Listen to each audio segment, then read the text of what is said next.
Сайн байцгаана үзэгчдээ та бүхэнд орой минь төргий. Эрдэнэ телевизийн уран бүтээлчдээс үзэгч та бүхэндээ зориулан бэлтгэж хүргэж байгаа. Цуврал ярилцлагын маань энэ удаагийн дугаар аз жаргалын тухай ярилцъя гэдэг. Студидээ хоёр зочныг урьсан байна. Тэгэхээр хүн бүхний хүсэж байгаа энэ бидний амьдарч байгаа цаг үед сэтгэлтэй хүний хамгийн их хайж байгаа бас хамгийн ховор тийм нэгэн зүйл бол аз жаргал байна. Тэгэхээр өнөөдрийн нэвтрүүлэгт оролцож аз жаргалын тухай ярилцахаар ирсэн хоёр зочноо үзэгч та бүхэнтэй танилцуулъя. Эрдэнэ төлөвлөрийн Эрдэнэ соёлын цогцлборын сэтгэл заслын эмч Батчанцангийн Ишиг Жаргал. Ерөнхий боловсролын 13 дугаар дунд сургуулийн сэтгэл зүйч тийм ээ. Элдв учрын нар мандах. Сайн байцгаана уу? Сайхан хаварцгааж байна уу? Сайн байна уу? Сайхан урьж байна. Та сайхан урьж байна уу? Сайн байна уу? Телевиз үзэж байгаа үзэгчд болоод ер нь бол ингээд Монгол түмэндээ ингээд ирж буй энэ одоо хаврын тэргүүн сарын мэндийг хүргэе. Өнөөдөр их нар манц их гоё өдөр өгдөж байна. За. Ишиг Жаргал эмч та ер нь хэр жаргалтай байна? Яг одоо тийм цаг хугацаанд бол би жаргалтай байна. Тэгээ надад бол одоо их айхтар зоодах зүйл алга сэтгэл санааны хувьд тайван одоо ямар нэгэн яаруулсан сандруулсан сэтгэл санаагийн маань донслогсон хүчтэй стресс төрүүлэхэр ч юм уу тийм зүйл надад өнөөдөр бол мэдрэгдсэнгөө яг одоогийн нөхцөлд бол би бол аз жаргалтай байна. Аз жаргалтай байна гэсэн мэдрэмжээс илүүтэй зүгээр тайван байна, төвлөрсөн байна гэдэг л мэдрэмж илүү их мэдрэгдэж байна да. Гэхдээ яг аз жаргалтай байна уугүй юу гэж асуувал одоо аз жаргалтай байна л гэдэг хариултыг сонгох. Би аз жаргалтай биш, жаргалтай байна уу л гэж асууж байгаа. Азтай байхад жаргал нь ирэхээр аз жаргал болдго юм шиг байгаа. Тэгэхээр жаргалтай байна уу л гэж байгаа. За яг үнийг хэлэхэд бол жаргалтай биш байна. За яа тэгэхээр дараа чинь төлөвлөөнөөс толгоонд ингээд одоо эргэлдээд өнөөдрийн үйл ажиллагаанд маань одоо ингээд цагийн ингээд төлөлтийн дагуу ингээд эргэлдээд байгаа учраас яг одоо бол жоохон одоо ажлуудыг хэрхэн зохицуулах вэ гэсэн юм нэг баг зэргийн нэг юм хөөрлийн одоо төлөвт байгаа болохоор жаргалтай байна уу гэвэл одоо нөгөө хариултыг сонгох уучлаарай. Зүгээр одоо өнөөдөр одоо бүгдээрээ үннээ л ярина. Яагаад тэгэхээр энийг хүндрэлтэй хайж байгаа зүйл учраас гэхдээ бид гурав олох гэж байгаа доо биш. Яах вэ гэдэг тухай зүгээр өөрсдийнхөө сэтгэлийг ярьж байгаа юм. Таны одоо Ишиг Жаргал эмч таны одоо ингээд яг тэр мэрэгжлийн чиглэлийн гэдэг юм уу тэр дагууд нь ер нь хүн яавал тийм амар амгалан тайван байдгийг. Одоо нийгмийг харахад те амьдралын хэв маягийг харахад нийтээрэл нэг одоо саяны багшийн маань хэлдэг шиг те яманд яарсан, сандарсан, нэг юм хөөрсөн, догтолсон ийм мэдрэмжүүдэнд амгаалчд байгаа учраас яг одоогийн нөхцлөө, одоогийн цаг тий яг одоогийн байдлыгаа мэдэрч чадахгүй байгаатай холбоотой ер нь бол нэлээд хүмүүсийн нэг аз жаргалтай мөчүүдэд ерөнхийдөө анзаарахгүй өнгөрөөгд идэг болцсон болов гэж бол харагдаж байгаа. Хүмүүсийн хандж байгаа тий засалд ирж хандж байгаа, үзүүлж байгаа хүмүүс ч гэсэн ерөнхийдөө хандлага нь бол одоо яавал жаргалтай байх уу гэдэг мэдрэмжээ ерөнхийдөө алдсан байгаад л оршоод байгаа болов уу гэж ер нь бол дүгнж хэлмээр. Мэдрэмжээ алдсан. Тий, жаргалтай мэдрэхгүй, мэдэрч амжихгүй байгаа байхгүй юу. Одоо өглөө буслаа ажилдаа явлаа тэр ажил одоо яг саяны багшийн хэлдэг жишээ чинь бүр яг аюу гоё кейс болчихж байгаа байхгүй тий. Би ингэ амар олон ажилдаа төлөвлөгөөний даваа ингэ явж байгаа боловч гэхдээ би яг одоо ингэ ийм жаргалтай байгаагаа мэдрэхгүй байна, мэдэрч чадахгүй байна ч юм уу тий. Юмд яарад байна, төвлөрч чадахгүй байна. Дандаа л нэг юм яарсан цагаас цагийн хооронд өглөөнөөс өдрийн цайны хооронд өдрийн цайнаараа одоо магадгүй би бол хүүхдээ авахтаа ингээд тий за цаг нь олчлоо тарах цаг нь олчлоо би одоо тэнд бэлэн байж байхгүй болохгүй гэдэг ч юм уу. Тэгээд цайны цагаараа хүүхдээ авлаа ажлын цаг боллоо цайны цагаас өмнө хүүхдийнхээ идэж явах юмыг зохицуулна гэх юм. Яг ингээд нэг цагт баригдсан тэгээд тэрэндээ ингээд яарсан байгаад байгаа учраас ерөөсөө яг амс хийгээд өөрийгөө яг ямар байна гэдэг мэдрэмжээ мэдэрч чадахгүй л урсгалаараа яарсан чиг хандлагатай л байгаад байна уу гэж харж байна. Таны хувьд дарамт хагш. За За одоо яг ингээд хүүхд хамгааллын одоо чиглэлээр үйл ажиллагаагаа явуулдаг. Ерөнхий боловсролын сургуулийн хүүхдүүд болоод эцэг эхчүүдэд тохиолдож байгаа аз жаргалын одоо тэр мэдрэмжийн хувьд одоо тодорхой цаг хугацааны өмнөхтэй харьцуулах юм бол бас нэг тийм тодорхойгүй ийм нэг ойлголтууд бий болцсон байна л да. Жишээ нь одоо тодорхой цаг хугацаанд одоо биднийг одоо хүүхэд байх үед бол ямар ч юмнаас аз жаргал авч чаддаг байсан. Загнуулсныхаа дараа аргадуулахад хүртэл бид нар аз жаргалтай болж чаддаг. Тэндээс нэг юм жаргал гэдэг тэр хүн төрөлхтний үнэт зүйл гэж байгаа штэ. Сайхан зүйл, жаргалтай зүйл, мөрөөдөл, тийм ээ, хүсэл тэмүүлэл гэсэн юм хүн төрөлхтний үнэт зүйл басан эерэг одоо мэдрэмжүүдийг авч чаддаг байж л те. Багахан харилцаа болоод багахан жижигхэн нэг юм объектоос л мэдэрдэг байсан чинь харин одоо практик сэтгэл зүйч нарт тулгамдаад байгаа одоо гол зүйл бол яаж би аз жаргалтай авах юм? Яаж би ханах юм? Би яаж энэ хүсэл мөрөөдөлдөө хүрэхийн тулд өөрийгөө тэр нэг одоо үнэт зүйл гэсэн тэр нэг сайхан гэсэн тэр төлөв дээрээ барих юм бэ гэдг нь бол хүмүүсийн хувьд бүр хамгийн хэрэл хаавал гэдэг зүйл болчихж. Уул нь бол тэнд холоос биш өөрийнхөө мэдрэмж дээрээс нь тэгээд нэг юм байгаадаа сэтгэл ханах. Байгаадаа одоо бусдаас одоо нөгөө өөр нэг юм тусгал авч өөр харьцуултын мэдрэмжээсээ шалтгаалаад дутуугаа мэдрэх гэхээсээ илүү дутуугаа мэдэрдэг өөрсөлттэй яардаг гэсэн мэдрэмжээсээ илүү яг одоо надад юу байгаа юм бэ?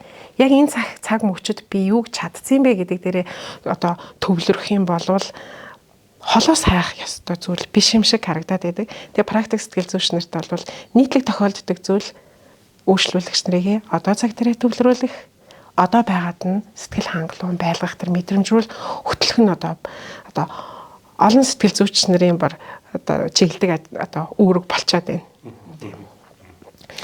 Нэг юм нэмээд асая. Тэгэхээр зэрэг одоо байгаадаа ингээ сэтгэл ханаад ингээ байгаагаараа амьдрий, өнөөдрөөрөө амьдрий гэж штэ тий. Гэтэл за та бол нөгөө дунд сургуульд ажиллаж байгаа тий. Тэгэхээр нөгөө сурагчдыг ээж аауд нь тэгж байгаа штэ. Танай ангийн тэр ингээл тийм сураал ингээл явж яхад чи гэж нэг байж байгаа юм чи юугаараа дутсан ингээл. Тэгэхээр яах вэ? Яг үнэ энэ бол бүр энэ сэдвийг сонгож байгаад бол би одоо танд бол үнэхээр баярлж байна. Тэгэхээр яг эцэг эхчүүд хүүхдүүдтэйгээ хандах ер нь бол өөрийнхөө амьдралд хандахтаа хүртэл амьдралынхаа чанарт нөлөөлөх нэг том алдаа гаргадаг юм байна л да. Юу юм бэ гэхээр уул нь бол бүх зүйл одоо энэ цагт одоо энд оршоод байгаа байхгүй юу? Энийг мэдрэх юм бол энд чинь бүх боломжууд байгаа байтал өөртөө ч хандж байгаа, өрөөлтөж хандж байгаа, хүүхдүүдэд хүмүүжүүлэхтэй ч гэсэн нийтлэг нэг ийм хандлага байдаг. Энийг бол цаг хугацааны зүрхний алдаа гэж нэрлэдэг. Цаг хугацааны талбарын хувьд бид нар бол ингээд андуурч явдаг. Юу юм бэхээр одоо жишээ нь хүүхдтэй ингэж хэлдэг байхгүй. Орой очил хүүхд нь анги дээр аягүй сайхан байж байгаа, сургууль дээр аягүй хөгжилж байгаа бол найзуудтай аягүй гоё enjoy гоё ингээд цаг хугацаа өнгөрч байгаа л гэртээ очингууд яадаг юм бэхээр хичээлээ хий гэж хэлнэ. Хүүхд юм нэг кейс дээр л энийг тайлбарлаа тий. Хичээлээ хийгээл хэлэнгүүт хүүхд хэмжээ эхлээл нүр гараа угаагаал одоо өөрийгөө бэлдээл тэгэнгүүтээ дүүнэртэйгээ тоглоод хаяа нэг уцаа харчжээ. Тэгэл яж дахиад ингээ харангууд ээж аав нь хичээлээ хийгээрээ гэл ингэн уул нь төвчээртэй хоёр дахь удаага төвчиж хичээлээ хэрэг нь хүүхд нь хийх гэж байгаа юм шиг ингээл нэг одоо ширээр өгөө дөхөөл ингээл тэгэл яг хийх гэж нүг өнгө дон гээл ангийнхан гөрөвт мэдээлэл өгөхөөр ирэхээр л уцаа барингууд анхаарал төвлөрөл нөгөө нэг бусад нийгмийн сүлжээ буюу TikTok, Instagram гэх мэтлэн юмнуудаа оролдоод нэг 10 минут суухад 3 дахь удаага эцэг эхчүүд төвчээр нь алдагдсан шүү дээ тий. Яг тэр үед цаг хугацааны талбарын зүрхний алдаа яг энэ моментэд гаргадаг юм байна. Энэ бол маш нийтлэг асуудал. Яа гэм ихээр яг тэр хүрээл хүний нөгөө өөрийн хяналтаа алдагдаад одоо уур бухимдал гэдэг зүйл үүсэл эхлэхлээр л уул нь бол процесс энд одоо явагдчихитэл шууд тэр хүн өнгөрсөн цаг хугацаар нийснэ. Хүн төрөлхтний цаг хугацааг одоо өнгөрсөн одоо ирээдүй гэж 3 ангилж байгаа бол уул нь бол өөрөө энд одоо байгаа боловч гинт тэр хүн өнгөрсөн цаг хугацаар нийснэ. Чи угаасаа ингэдэг байхгүй юу? Чи угаасаа дандаа ингэсээр ирсэн өмнө нь ч гэсэн энэ алдаагаа гаргасан. Би өмнө нь чамд хичээлээ цагтаа ирээд хийгээрэй гэж хэлсэн. Тэр хүн өнгөрсөн цаг хугацаанд дэр байж гэнэ үү?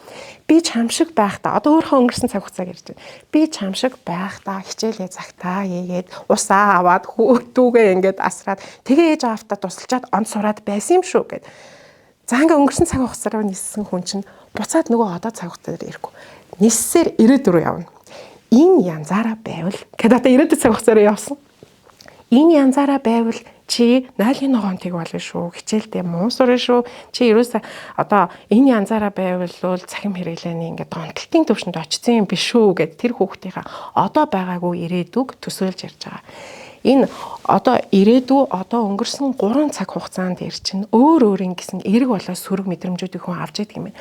Тэгэхээр тэр ээж болвол өнгөрснөөс харамсал, ирээдүгөө санаа зовлт гэсэн хоёр сөрөг мэдрэмжийг, сэтгэл хөдлөлийг өөртөө ингэж шингээчээд одоо цаг хугацаа дээр байж байгаа хүүхдтэйгээ өдөөс нь хараад яриад байгаа байхгүй. Яг энэ цаг үеэс эхлээд одоо 3 цагийн одоо энэ хэлхээснээс өөртөө байж болох хамгийн сөрөг мэдрэмжээр одоо цаг хугацаан дээрээ одоо хэвийн төлөвт сэтгэл хөдлөл нь байж байгаа хүүхдүүдтэйгээ ярихлаараа тэр хүүхд яг үүндээ ээжийнхаа болоод өөрийнхөө өнгөрснийг мартцсан. Бас ирээдүйд болох зүйл тэр хүүхд нэгдүгээрт мэдгүй, хоёрт баг хамаагүй. Гэхдээ өөдөөс нь харсан тэр хүүхдтэйгээ чи одоо яг яагаад хичээлээ хийхгүй вэ? Ээж нь яаж туслах юм, аав нь яаж туслах юм? За одоо уцаа одоо ээжтэй өгчгөө. За тэгээд номоо дэлгч миний хүү гэж одоо цаг дээр ярихгүйгээр өнгөрснөөс харамсал, ирээдүгөө санаа зовлт гэсэн хоёр сөрөг сэтгэлийн хөдөлгөөнөөр ингээ ярьчаар тэр хүүхдтэйгээ хил нэвтрэлцгүй цаг хугацааны талбарын хувьд ч гэсэндээ зөрөөд эхэлж байгаа байхгүй. Яг энэ цаг хугацаанаас яг энэ моментоос эхлээд юу үүсдэг вэ гэхээр өнгөрсөн гэдэг бол тэр чигээр харамсал юм байна. Ирээдүг гэдэг бол санаа зовлт юм байна. Одоо гэдэг бол асуудал юм байна. Тэгвэл аз жаргал гэж хаана байгаа юм бэ гэдэг чинь тэр хоёрын харилцааны хувьд тодорхойгүй зүйл болчихж байгаа байхгүй. Аз жаргалтай харилцаа, сэтгэл ханамж, хэрэгцээ хангагдсан байдал, одоо цаг дээрээ төвлөрсөн тэр нэг сэтгэл хөдлөлийн 50 төлөв гэдэг чинь яг хаана төлөвшөх юм бэ гэхээр гэр бүлийн тохиолдолд яг ингээл алдагдаад эхлэхлээр энэ харилцааны нэг юм одоо тодорхойгүй байдлаа дараагийн удаа бусад нийгмийн харилцаанд орж байгаа хүмүүстэй илэрхийлээд хүүхдүүд эхэлдэг. Тэгэхээр бид нар генетикийн хувьд үр хүүхдтэй одоо янз бүрийн мэдээлэл одоо удамшуулж болж байна. Бас нэгэн зүйлийг удамшуулж байгаа нь энэ хаанч аз жаргал байхгүй. Бүх цаг хугацаа болоод бүх түүх бол асуудал юм. Үүнийг даван туулах амьдрал тэр чигээрээ бэрхшээл юм гэсэн ийм даалд ухамсартах нэг ийм тогтсон хандлагыг бац удамшуулж байгаа юу гэдэг одоо байдлаас сүүлийн үед ажиглагдаад байгаа. Баярлалаа. Шиг жаргал хэмжээ сая Нармантхаа гэсэн нэг донтолтын тухай донтолт гэдэг нэг үг хэллээ. Тэр тухай яг тодорхой хэлж өгөөч. За донтолт бол одоо яг л бидний яриад байгаа одоо нэг аз жаргал тийм мэдрэмж гэдээ яриад байгаа зүйлийг за аз жаргал гэх юм чи хашийн ямар нэгэн юм таатай мэдрэмжийг хүн дахин мэдрэхийн тулд нэг үйлдэл хийлээ. Тэгэхээр зэрэг энэ мэдрэмжийг өөр юунаас ч авч чадахгүй байгаа учраас л яг тэр зүйлийг л хэрэглэхэд нь хэрэглээд байгаа. Тэгэд энэ хэрэглээ нөгөө нэг өөрийн хяналтгүй болно тий. Тэр энэ маань биеийн болон сэтгэцийн талаас хамаарал үүсэж байгааг илэрхийлдэг эмэлзэн шинж тэмдэг тэр. Яаж ин би донтогч биш, архичин биш, би тамхичин биш гэдэг өгөөсгөл маш өндөртэй байгаа. Донтолт гэдээ ярихлаар л зэрэг хүмүүсийн толгойд шууд юу бодогддог вэ гэхээр арх удаг хүн л төсөөлөгддөг тий. Тэгэхээр зэрэг энэ маань одоо юу гэдгийг тамхи байж болж гин утасны хэрэглээ бас байна шүү дээ тий. Бидний бүр өдөр тутмын хэрэглээ. Одоо утасгүй л болвол ингээд уцаа орхиод гараад явчихлаа. Гэтэл нэг юм хайцсан юм шиг, нэг юм байхгүй болсон юм шиг юм мэдрэмж төрөөд ийн гэдэг зүйл чинь утсандаа хэрэглээндээ бид нар дэлгэцийн хэрэглээнд ерөнхийдөө бүрэн хамааралтай болсон байгаа л илэрхийлээд байгаа гэсэн. Тэгээ хэрэгжилж байгаа зүйл танд төрүүлж байгаа тэр мэдрэмжийг дахин мэдрэх гээд л байгаа учраас л тэнд донтолт үүсэж байна гэдгийг л ойлгох гэж архирч шавлаа шүү тий. Эрдэнтийн хүүхдөө. Би бол Завхан аймгийн Тосон Цэнгэл сумын хүүхд. Хүүхэд насныхаа тухай яриач. Ер нь аз жаргалтай байсан уу? Хүүхэд насны хувьд гэх юм бол би одоо аз жаргалтай байсан. Надад бол одоо тийм хэцүү зүйл бол харцангуй гайгүй байсан. Аав маань жолооч, за ээж маань юм ойдог хүн. За тэнгууд миний одоо мэрэгчлээсээ гадна хамгийн том хобби маань юм оёх байдаг. Тэнгууд ээжигээ хараад би нөгөө нэг тэр хийж байгаа зүйлийг хамт сурах гад те өөрөө ингээд юу яагаа зааж өгөөгүй байхад нь хүртэл хажууд нь ингээд суугаад юм оёх гээд ингээд хичээгээд ингээд суужсэн. Тэр хийж бүтээж байгаа зүйлүүдэд нь ингээд хамтдаа байгаад өнгөрөөсөн цаг хугацаа маань ер нь бол хамгийн аз жаргалтай үе ээжтэй гэж би бол одоо хардаг. Нармантхагш Та бас хүүхэд насныхаа тухай яриач. Та хүүхэд наснд зовж исэн үү? Яг зовж исэн үг гэвэл одоо тэгэл тухайн үед зовж л байсан баг. Гэтэ эргээд харахаар Нармадгаа чи хамгийн сайхан үеэ дурсаач, жаргалтай үеэ дурсаач гэвэл одоо хүүхэд насаа л хэлэх баг. Тэгээд одоо ингээл эргээд дурсаар миний хүүхэд насаа л үнэхээр аз жаргалтай нас байж одооны хүүхдүүдтэй харьцуул одоо өөрийнхөө хүүхдүүдийг яаж тэ өсвөр наснараа өсөж байгаа юунаас ингээд ямар асуудал тулгархаар тэн дээр зовоод байгаа юм. Яг үндэ энийг ээж нь багтаа яаж даван туулж исэн бэ гэд эргээд харахаар үннийг хэлэхэд бол ингээл одоогийн хүүхдүүдийн асуудлыг даван туулаад зовоод байгаа асуудал миний хувьд бол бараг л жаргалтай байсан юм шүү. Жишээ нь за одоо 1980-ад оны үед хүүхэд нас минь өнгөрсөн гэж үзэх юм бол тухайн үед стресс гэдэг юм ерөөсөө яригддаггүй байсан.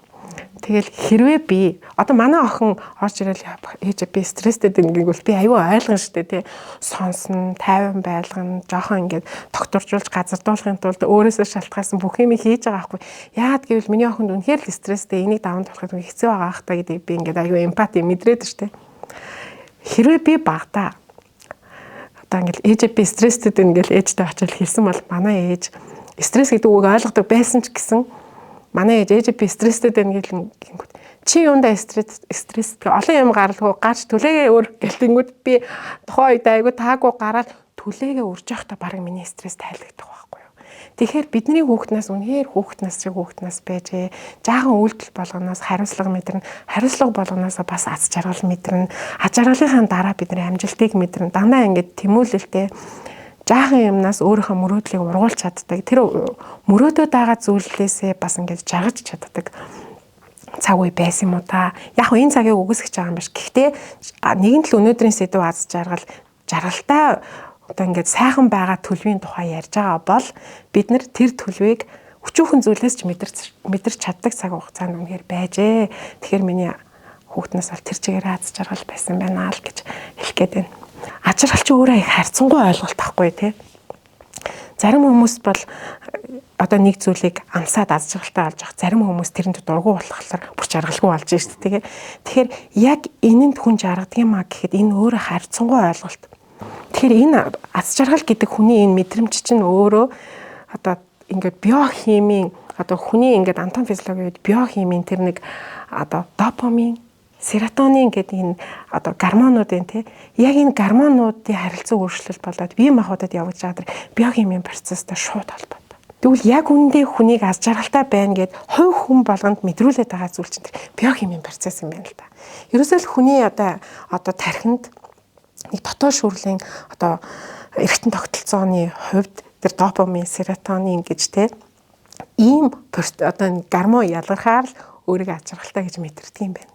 Тэрийг хүн яагаад харьцангуй гэж байгаа юм бэ гэхээр хүн болгон өөрийнхөө нөгөө шаардлагатай хэрэгцээг хангахын тулд тэр үсээд байгаа хэрэгцээ нь олон янз учраас тэр хэрэгцээ нь хангагдсан хүн болгонд тэр гормон ялгараад л аз жаргалтай төлөвт бий очлоо гэдэл ингээд тархи мэдрээд тархинд нэг тийм нейросайенс тэр тархи судлалын үүднээс ярих юм бол нэг тархинд тэр гормон ингээд ялгараад ирэхэд би аз жаргалтай байна гэж хувь хүн болгон мэдэрдэг. Тэрийг нь үүсгэж байгаа хүчин зүйл нь харьцангуй учраас аз жаргал гэдэг чинь юу юм бэ гэхээр хүн болгон олон хариулт янз янзын хариулах юм байна. Тэгээд ер нь явж одоо таны асуултан дээр эргээд буухад миний хүүхэд нас бол тэр чигээрээ аз жаргал байсан. Магадгүй залуу нас минь аз жаргал байсан. Яг одоо цаг минь ч гэсэндээ аз жаргалтай л байна. Шиг жаргал хэмж та зовлон гэдэг ойлголтын тухай том ялооч. За зовлон гэдэг бол яг асуултыг асуухад л надад бууж байгаа зүйл бол мэдээж хэрэг гинтийн зүйлүүд тий хайртай дотны хүмүүсээ алдах биднэрт хүн болгонд л тохиолддог асуудал шүү дээ. Тэгэхээр энэ бол мэдээж хэрэг зовлон.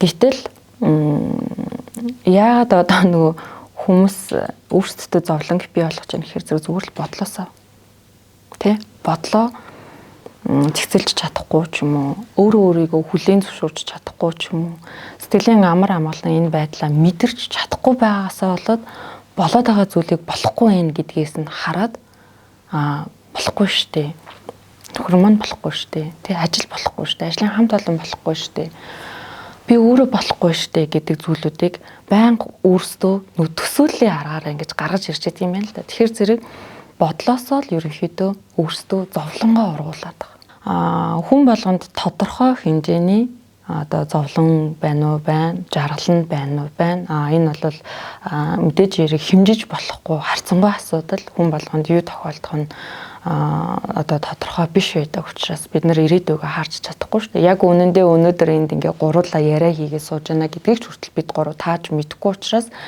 түрүүний нөгөө нар маань тогшин хэлдгээр одоо хүмүүс бол өнгөрсөн цаг хугацаанд дандаа л одоо харамсаж бид хийхээр нь тэгсэн штэ би инхээр нь ингэсэн штэ гэд яг тэр өнгөрсөн цаг хугацаанд болоод өнгөрсөн өөрийнхөө алдаатай үйл явдал болоод өнгөрсөн зүйлээ хүүхдтэй магадгүй битгий хамсаасаач гэдэг юм уу дахиад ийм зүйлийг битгий тохиолдосооч гэдэг юм уу яг тэр цаг хугацаанд үзэж тулсан мэдрэмжээ дахиж авахгүй л гэсэн хүний үйлдэл байгаа байхгүй. Тэгэхээр ирээдүйдээ санаа зовоол тэгээ энэ бүх зүйл яг эцсийн дүнд нь ингээ базаад харахаар зэрэг хүн яг бодлоосоо л ерөнхийдөө зовлонг оруулж чаддаг юм байна гэж би бол харж байгаа. Одоо дунд сургуулийн сурагчид хүүхдүүд бол харьцангуй бас ингээд дэлхийн нийтийн мэдээллийг цаг тухай бүрд нь хүлээж аваад үзэж хараа сонсдог болчихсон. За магадгүй зарим нэг судлаачдаас ч илүү тийм ойлголттой ийм болсон цаг. Гэхдээ тэднэрт дутуу байгаа зүйл нь аз жаргал байна. Тэднэрт бас их зовлон байх шиг байна. Тийм үү? Та энэ дээр юу гэж бодож байна? Дунд сургуулийн сурагчдын тухай. Дунд сургуулийн сурагчид тэгэхээр нэг 6-аас 18 хүртэлх бага болоод өсвөр насны хүүхдүүдийн одоо тухай ярихад мэдээллийн их сурвалж болоод хитрхи хэрэгжүүлээ тэр чигээрээ өөрөө аз жаргал уу гэвэл бас биш юм байна гэдгийг одоо бид нэр ингээд тодорхой харж байна шүү дээ тийм. Тэгэхээр энэ нөгөө фильтргүй их мэдээлэл чинь ямар ч тийм одоо хяналтгүй дээрээс нь сайн муугаа ялгадаг зөв шийдвэр гаргадаг нөгөө тарих хөгжөөгүй 18 хүртэлх насны хүүхдүүдийн хувьд бол энэ мэдрэмжийн болоод одоо магадгүй хүн болж төлөвшөх нийгэмшгүй хувьд ч гэсэн эрсдэлтэй зүйл байхгүй. Гэхдээ дэвшилттэйгээр үнэхээр өмнө нь тийм одоо боломжгүй үеийнхээс илүү хөгжиж гэнэ үг гэвэл бид нэр үгүй л гэж хэлнэ. Бид нэр үнэхээр сайхан хөгжиж гэнэ гэвэл үгүй. Харин яагаад гэхлээр тэрэнд чинь нэг талаасаа боломж юм шиг боловч нөгөө талаасаа бидний хөгжлийг болоод хүүхдүүдийн сэтгэл зүй сөргөөр нөлөөлөх одоо сул талууд нөлөөлөд байна. Тэр нь юу юм бэ гэхээр маш их фильтргүй хүн болгон мэдрэмжээрээ хийсэн контентууд болоод хүний нийгэмшгүй хувьд өөрийгөө алдаатай хэлбэршүүлэхэд хүртэл нөлөөлж болох үз одоо сөрөг мэдээллүүд хүртэл байж байгаа байхгүй. Гэтэл тэрэнд чинь буцаагаад гинтээд эхлэхлээр одоо өөрийгөө одоо нийгэмшүүлэхийн хувьд өөрийгөө зөв хэлбэршүүлэхийн хувьд гол гэсэн мэдээллүүдийг эсрэгшсэн утгаараа эвдээд байдаг юм байна л да. Нэг талаасаа хөгжгөөд нөгөө талаасаа эвдээд байхлаар гацалтын байдалд орчоод хий дими нөгөө нэгээс нөгөө рүү мэдээлэл 7 секунд тутам дэлгэцэн дээрх мэдээллийг ингээ харангаа чийлэрч суух төлөв рүү хүүхдүүдийг ингээ аваачиж байгаа юм. Тэгэхээр энэ их мэдээлэл яг үннийг хэлэхэд тарих гүйцэд хөгжөөгүй хүүхэд байхад бол тодорхой хэмжээний насан туршидтын хяналт зайлшгүй шаардлагатай. Эндээс буцаад хүүхдүүд маань хөгжөөд байгаа юм шиг гэж бид нар бодож байгаа ч яг үүндээ бол нийгэмшгүй бас гэмтэж байгаа эрсдэл байгаа гэж харагдаж байгаа. Энэний нэг илэрлэл нь одоо үеийнгийн дээрлэлтийн бидний мэдгүй олон төрлийн хүчирхийллийн хэлбэрүүд байна шүү дээ. Тэрийг хаанаас сурсан? Хизээж ээж аав гэр бүлд нь болж байгаагүй зүйл тэрийг хинээс харсан бэ гэхээр нийгмийн сүлжээнээс л сурсан байна, даган дуурайсан байна. Тэгэхээр тархины хөгжил болоод мэдээллийн их эрхчлөө гэд энэ хоёр зүйл бол эсрэг одоо хамаарлаар байж байгаа юм шүү дээ. Энэ эмнэл зүйн шинжилх ухаанд гэдэг юм уу? Эсвэл одоо энэ сэтгэц одоо эмгэгийн шинжилх ухаан гэдэг юм уу? Энэ зүйлд энэ их бухимдсан хүмүүс за одоо гурлаа ярьж байгаа тэр зовлонтой хүмүүсийг ер нь яаж ангижруулж аз жаргалын захад хүргэдэг? Нөгөө анхдагч хэрэгцээ хангагдаагүй улмаас одоо юу гэдгийг яг тэр хэрэгцээг хангахын тулд хүн ингэж ямар нэгэн байдлаар буруу үйлдэл хийдэг ч юм уу тий сөрөг нийгэмд ингээд сөрөг мэдээллүүдийг хүлээж аваад тэрнийг ингээд хэрэгжүүлдэг ч юм уу ийм зүйлүүд ажиглагдаад байгаа юм болов уу гэж харж байгаа. Тэгэхээр зэрэг юуг илүү чухалчилж ярмаар байна гэхээр зэрэг нөгөө өөрийгөө үнэлэх мэдрэмжээ ер нь бол хүн илүү сайн хөгжүүлэх хэрэгтэй юм. Энийг мэдээж ирэх нөгөө анхдагч одоо хэрэгцээг нь хангаж өгөхийн тулд бидний нөгөө нэг юм уур амьсгал бүрдүүлдэг гэр бүл дотроо бид нэр хүүхдүүдтэй ядчил тий ингээд аз жаргалтай байх чинь ийм юм биш тий баяртай байхад яг ээж инхэд баярлдаг ээж инхэд гомдчдөг юм бэ тий аав инхэд баярлдаг штэ аав инхлэр зэрэг ингээд дуртай байдаг штэ гэдэг зүйлүүдийг яг тэр мэдрэмжүүдийг илүү сайн хүүхдүүдтэй бид нэр хөгжүүлээд өгчих юм бол насан турсан хойноч гэсэн би ийм зүйл хийхлээрээ сэтгэл маань ханамжтай байдаг юм байна. Энд ингээд таатай мэдрэмжийг би мэдрээд идэх юм байна гэдэг тэр зүйлүүдээ амьдралдаа хөвшил болгоод аваад үлдэх юм уу. Тэгэхээр зэрэг яг одоо ингээд сэтгэлийн амар амгалан байдлыг би юунаас авч гин, юунд ингэж тухгуутж гин те, юу намайг стресстүүлээд идэг юм байна. Юунд би ингээд гутраад идэг юм байна, юунд хөөрөд идэг юм байна гэдэг зүйлүүдээ таньж мэдэх. Тань мэдхүйгээ сайжруулах. Тэгээд эндээс үүдэлтэйгээр сэтгэл санааныхаа амар амгалан байдлыг би хаанаас олж авч байна гэдэг яг энэ мэдрэмжийг л илүү сайн хөгжүүлчих юм бол бид нэр тийм биш дээ би яг энэ зүйлийг ингээ мэдрэхлээр би юм амар тайван байдлыг мэдрээд байгаа юм байна гэдэг мэдрэмжээ олж авчаад яг тэр зүйлийг л өдөр болгондоо ядаж өөртөө яг тэр нэг амар амгалан байх тэр цаг хугацааг өөртөө олгоод байх юм бол бид нэр илүү гоё аз жаргалтай амьдралаа өдөр болгоныг өнгөрөх боломжтой гэж бол харж байгаа. Нормонд хагшаа. Аз жаргал гэж хүн бүхний хайгаад зарим нь олдог бах. Ихэнх нь олдгоо тэр зүйл. Холов. Хэр холов.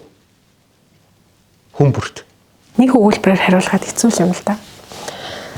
Гэхдээ энийг одоо шашинч, шинжлэх ухаанч ямар ч судалгатгуунд одоо эцсийн бүлэгт юунд хүрэх гээд байгаа юм бэ гэхээр аз жаргалаа л олох гэж. Аз жаргалаа чиглүүлэх гэж л одоо байгаа ганцхан зорилго дээр л уягддаг юм байна гэж хараад байгаа.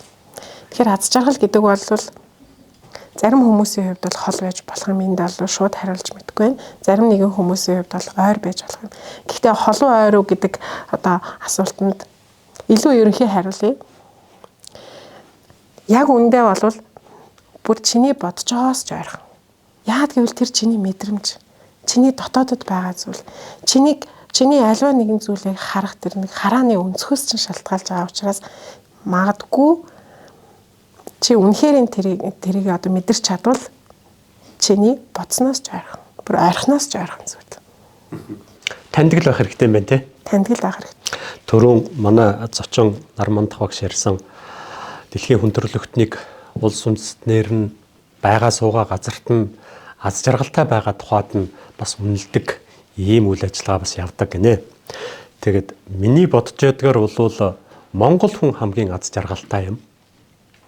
Тэр дундаа энэ эрдэмтчүүд их аз жаргалтай юм. 4 цагийн улиралд дулаахан, өвлөн дулаахан, зунан сэрүүхэн, цас цуд бороо шороо үер уснаас алсхан, эдийн засгийн хямралд өртөхгүй, их актер төгжирч бие бинийгээ бухимдуулахгүй, манай хотын гудамжаар хөмсөг зангидаж хөмхий зуусан хүн цөөхөнтэй ийм газар аж төрж байгаа энэ эрдэнэт хүн бол аз жаргалтай хүн юм а гэж би боддөө. Харин зүгээр аз жаргалын хувьд бол хинчиг бай аз жаргал яг хажууд чинь хөтлөөдөл чамааг инээгээд намайг нэг хараачтай л гэж явж байдаг баг гэж би боддөө. Тэрийг мэдрэх нь л чухал зүйл байх. Дөрөв манай хоёр зочны хэлснээр одоо цагтаал байгаачтай гэдэг шиг яг одоо би аз жаргалтай байгаа юу л гэдгийг мэдэрдэг л байх хэрэгтэй баг. Би тэгж бодож байна. Аз жаргалыг өгөх гэд хүмүүс ярьдээ. Тэ? Аз жаргал өгөх гэж. За яг хөө тэр ингээд майгаад өгдөг зүйл биш баг. Хэн нэгнийг баяр баясгалантай байлгахыг л хэлж байгаа баг. Аз жаргал өхөн аз жаргалтай юу? Авах нь аз жаргалтай юу? Миний бодлоор бол аль аль нь. Тэ. Тэгэхээр энэ нь юу байх юм гэхээр зэрэг талархал. Та байгаа зүйлдээ тэ өөртөө одоо ажилтай байгаадаа, хамт олонтой байгаадаа, гэр бүлтэй байгаадаа тэгээд талархал. Энд чинь нөгөө нэг өөрийгөө бас мэдрээд нь шүү дээ. Тэ өөрийн үн цэнийг мэдрэх. За хоёрдугаарт өдөрт хүнд хэрэгтэй нэг зүйлийг хийх. За гуравдугаарт нь болохоор зэрэг хайртай дотны хүмүүстэйгээ харилцаа холбоотой байх. Өдөр болгон одоо тий аавыгаа ээжигээ би энэ сайн уу юу хийж гин. Одоо тэр хүмүүс нөгөө өдөр болгон ярихад чинь одоо юу гэдгийг намайг болвол одоо ингээл аав ээж рүүгээ залгаал за юу хийж гин гэл ингээл асуух болгонд л тий юу их өв сууж гин. Гэхдээ тэр хүний хариулт нэг байдаг гэж болно. Гэхдээ би өдөр болгон одоо юу гэдгийг тий залгаад ярих аав ээжтэй байгаа маань надад аз жаргалыг өгч байгаа байхгүй. Тэгэхээр зэрэг ерөөсөө л ийм 3 зүйлийг л хүн өдөр тутамдаа амьдралдаа хөвшүүлчих юм бол ер нь аз жаргалтай байх юм боломжтой. Танаас нэг зүйл асууя. Түрүүн би бодлоо хэллээ. Манай хотынхаа хамгийн аз жаргалтай хүмүүс байхаа гэж. Зөв та хариулахгүй ч байж бас болно. Яагаад тэгэхээр зэрэг манай Эрдэнэ төлөвлөрийн ажилчид, уурхайчид хэр аз жаргалтай байдаг вэ? Бид 2023 оны 11 сард хийсэн нэг судалгаа байгаа. Манай сэтгэл зүйн мэндийг дэмжих хөтөлбөр гэдэг HBLC-с санаачлаж гаргасан энэ хөтөлбөр дээр би одоо 3 дахь жилдээ ажиллаж байгаа. За яг энэ хөтөлбөрийг эхлүүлэхийн тулд бид нэр юу хийх вэ гэдэг асуулт гарч ирсэн. Тэгэхээр зэрэг хөтөлбөрийн эхэнд бид нэр судалгаа хийгээд 5 одоо ийм багц асуумжаар судалгаа хийсэн. Тэгээд нөгөө стрессийн түвшинг илрүүлэх сорил авсан баггүй. За энэн дээр бол хамгийн их стресстүүлж дарамт үүсгэж байгаа зүйл юу байсан бэ гэхээр зэрэг нөгөө цаг хугацааны дарамт гэж гарч ирж байсан. Яг тэр бол одоо 2 жилийн өмнөх судалгааны үр дүн байх нь шүү дээ тий. Яагаад тэгэхээр бид нар чинь нөгөө нэг ингээд яг цагтаа очиж яг цагтаа ажилласаа буудаг. Тэгээд яг нөгөө нарийн цагийн хуваарьтай төлөвлөлттэй учраас энэ цаг хугацаа нөгөө хатуу баригдаад энэндээ ерөнхийдөө хүмүүс нэлээх стресстэй юм байна гэдэг зүйлийг манайх гаргаж ирсэн байгаа тэр судалгаагаар. За 2 дугаард энэ дээр ерөөсөө нөгөө ээлжийн ажил.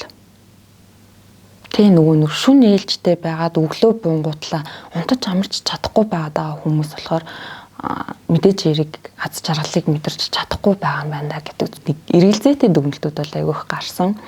За тэгэхээр энэ жил дахиад бидэд юу их гэж юм гэхээр зэрэг сэтгэл готрол төвшөлт стрессийг илрүүлэх асуумж, нойрны асуумж тэгээд дахиад өмнөх авч байсан асуумжаас стрессийг илрүүлэх асуумжийг нэмж оруулаад яг энэ асуумжаар энэ жил дахиад судалгаагаа аваад үр дүнгээ боловсруулж танилцуулъя. Тэгээд өмнөх дүгнэлттэйгээ судалгаатайгаа харьцуулсан юм дүгнэлт гаргая гэд ажиллаж байгаа.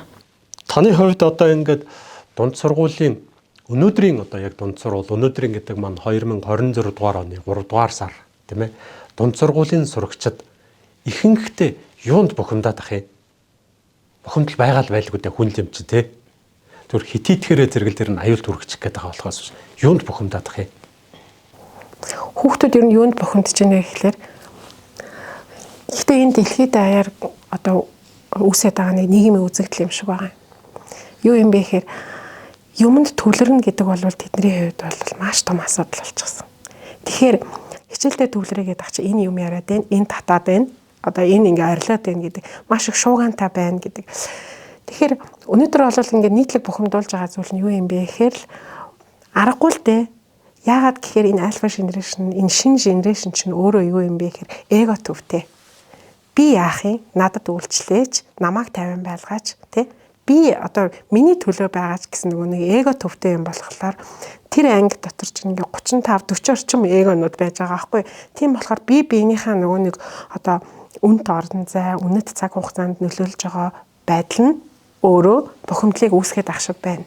Тэгэхээр аз жаргалтай сайн сайхан тим ирээдүг бүтээхийн тулд нөгөө Жанжин Сүхбаатарын хэлдгээр хувьсгал хийхэд хүн бүрийн хүчин зүтгэл хэрэгтэй гэдэг шиг насан туршийн иргэн бүрийн хүчин зүтгэл хэрэгтэй байх. Маш товчхондоо та хоёр гэр бүлд эцэг эхчүүд яах ёстой юм бэ гэдгийг хэлж өгөөч. Товчхон. Мэдээж хэрэг гэр бүлдээ зарцуулах цагаа чанартай байх хэрэгтэй. Тэгэхээр зэрэг байгаа цаг хугацаагаа чанартай байлгана гэдэг маань амьд харилцааг бий болгох. Тэ юу хийвэл одоо манай гэр бүл илүү аз жаргалтай болдог. Хүүхдүүдээ юу хийвэл нь баяр баясгалантай болгодог юм. Тийм нөгөө нэг түрүүн яригдсан шүү дээ нөгөө эцсийн дүнд одоо чи юу дутлаа гэж ингэж ийдгийг ингэж үг яригддаг шүү дээ. Ер нь бол дандаа тэгдэг тий. Тэгэхээр зэрэг одоо бол нөгөө эсрэгээрээ нөгөө бүх зүйл нь хангагдсан хэрэгцээтэй байна уу байна, хоол нь байна уу, өмсөх хувцас нь байна уу тий хичээл сургуультай явахт нь одоо такси унааных нь мөнгө төгрөгийг өгч чинь UB каптуудад л ингээл би очиж бид нартай адилхан гүйж гараад гар өргөөл такси барайл ингээл яваад байхгүй UB каптуудаа л гараад машин цугаал буугаад ингээл явчихдаг. Бүх юм хэлбэрчлэгдсэн байна. Тэгэхээр зэрэг нөгөө эсрэгээрээ эндээс юг харж болох вэ гэхээр бүх зүйл нь бэлэн байх тусмаа нөгөө happiness буюу аз жаргалтай байх мэдрэмжийг бид нар мэдрэхгүй байгаад гэдэгтэй холбоотой болсон байгаа байхгүй. Тэгэхээр зэрэг бүх зүйлүүд байгаад бид нар аз жаргалтай болдоггүй. Энэ зүйл бол эд материал ч юм уу тийм мөнгө төгрөгөтэй холбоотой зүйл биш. Тэгэхээр аз жаргалыг бид нар өөрсдөө бүтээж идэг. Тэгэхээр зэрэг яг л энэ нэг мэдрэмжийг аз жаргалыг яг юунаас аваад байна гэдэг мэдрэмжээ л илүү сайн хөгжүүлээд яг тэр зүйлүүдийг хүүхдүүдтэй мэдрүүлээд өгөөч. Тэ хүүхдүүдтэй гэр бүлтэйгээ байгаа тэр цаг хугацаагаа чанартай өнгөрөөгөөд өгөөч.